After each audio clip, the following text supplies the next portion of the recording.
Okay, so good evening everyone and blessed Sunday mga idol. So, update lang tayo sa copy trade natin, okay? So, month of January, yan, okay? So, yan yung January natin, yan yung total. Actually, napakita ko na to last week. Then, February, okay? Sobrang ganda ng February natin, no? Diba? 6%, 9, 3, 5. Tapos, March, no? Last week lang, or this week. As you can see, negative tayo ng 12%. Puro pula. Total of 1,836 yung loss natin this week. But di pa naman natatapos yung month of March. Okay, so meron pa tayong 3 weeks. Yan.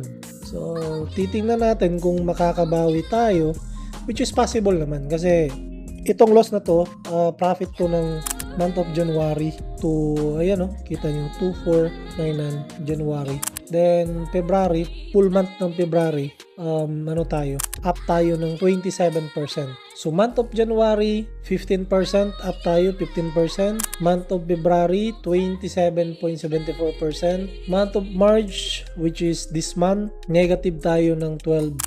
So di pa naman di pa naman natatapos tong buwan na to. So titingnan natin kung ano yung mangyayari. So update lang ako na ito yung current situation ng copy trade natin. But overall, no, since yung mga ibang nakakopy natin is nag-umpisa January, yan, so bawi na. Okay, times 4 to times 5 na.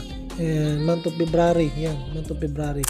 Bakit ko nasabing times 4 o times 5 na? Kasi yung iba, $500, $200, $300, $1,000, yun yung amount na capital nila na nag-copy trade sila sa atin. So malayo yung difference ng capital kasi itong pang-umpisa natin is 10,000 USD. So roughly nasa 558 something, around 558,000 up million. So napakalayo ng difference. Yan.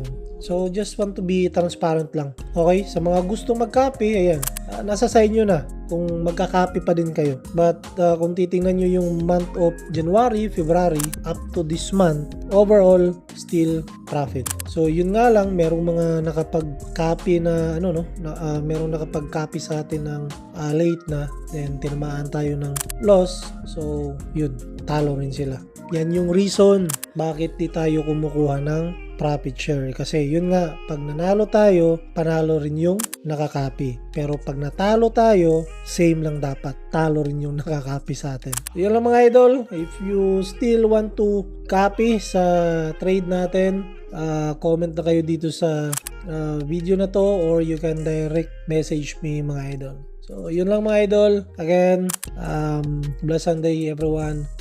Bye.